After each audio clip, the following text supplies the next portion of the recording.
So hello everyone, today we are going to see the next experiment. So the title of our next experiment is basically the non-destructive test by using magnetic particle testing. Now here you can see the two diagrams. So now what is the basic principle behind this particular experiment? Now you can see this particular component. Now basically for this experiment the first and most required thing is nothing but the magnetic field. So whatever specimen we want to test, we are keeping it in the magnetic field. Now as you can see, this is our test specimen. So this test specimen, whenever we are keeping in the magnetic field, the two poles will be developed, as you can see here, north pole and south pole. So the magnetic waves will always move from north to south in this way. So this is the general working, or this is a general principle of any magnetic field. Now how we are going to use this magnetic field for crack detection? Now you can see, whenever if there is a crack in the specimen, if there is a crack, so I have drawn one more diagram here. So if there is a crack in the specimen, what happens? At each side of the crack, you can see here the opposite poles are developed. Means suppose if here there is a north pole, here it will be south, and here if there is a south pole, here it will be north. So therefore the opposite poles will be developed here, and again therefore what will happen, two separate magnets will be developed here. So due to this, what will happen, so what we are exactly doing in this experiment is, we are spraying the magnetic particles on this surface, okay, on the top surface. So whenever there is a crack in the specimen, two opposite poles will be developed, and due to which what will happen, the magnetic particles will get accumulated at the spot of the spark. Now you can see here, this is the accumulation of the magnetic particles, and based on this we can predict the nature of the crack in that particular specimen. So this was a theoretical thing which we wanted to discuss. Now we will see the actual setup. Now this is the actual specimen which you can see. Now here, as you can see, we have developed the artificial cracks here. We have developed the artificial cracks, as you can see here.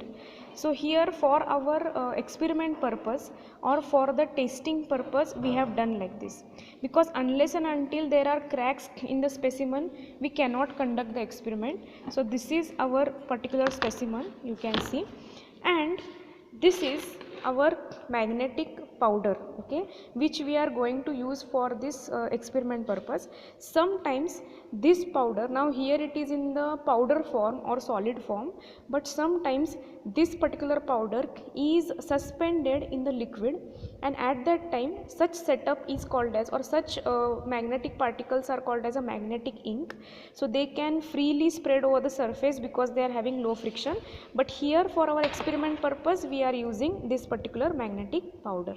Now this is the setup for performing this experiment. This is the machine which is used to generate the magnetic field. As you can see, the probes here, and here it will show how much current we are going to give.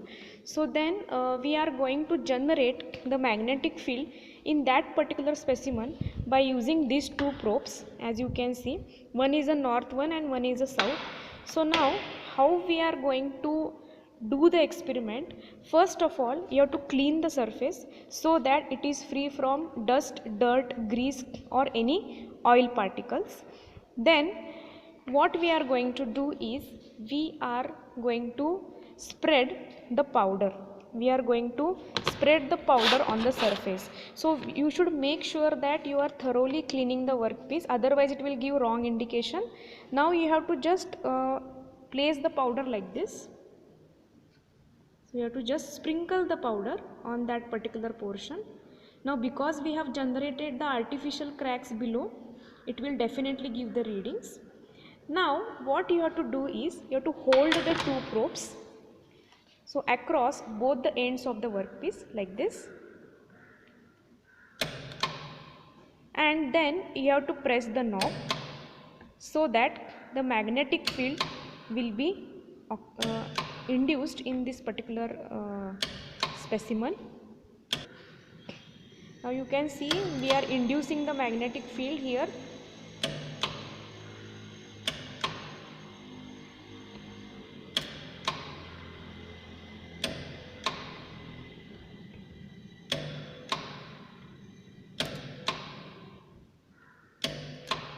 So now you can see this portion. You can see this portion. So here, because there is a crack below, because there is a crack below the surface, you can see the magnetic particles are accumulated along the straight line. So this is how we are going to test any surface defect by using the magnetic particle test. You can see here.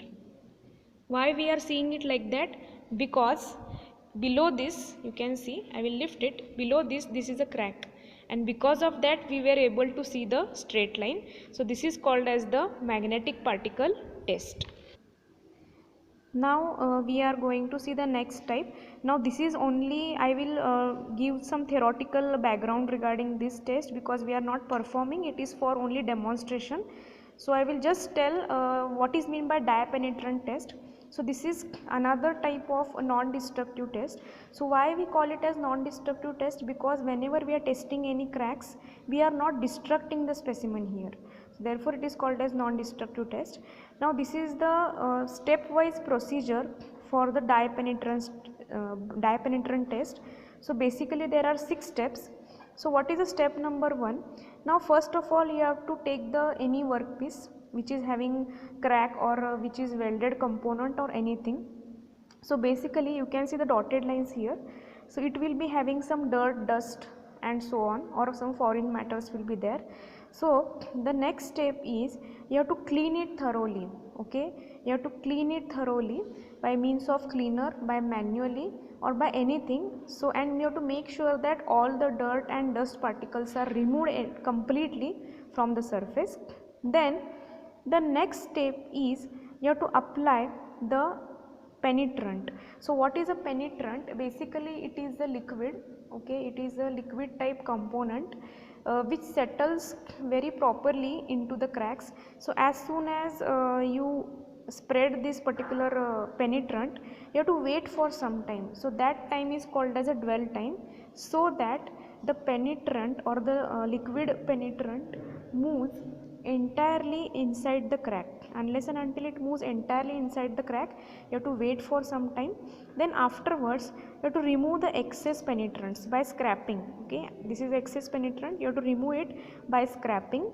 Then the next step is you have to apply the developer. Now basically the developer is of white color, but here I have shown it in the green color. So you have to apply the developer. So what will developer do? So it will absorb the penetrant which is settled inside the crack. So in this step, that is the last step, what happens? Because the developer absorbs the penetrant, it will come above the surface. Okay, it will leak above the surface, and just by looking you can find out the location of the defect. This is nothing but a dye penetrant test.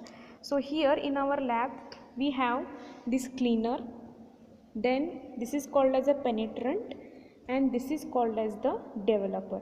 So just with the help of these 3 things we will carry out this particular experiment in order to find out the surface defects. Okay, it is only used for the defects which occur on the surface. So this is all about the dye penetrant test.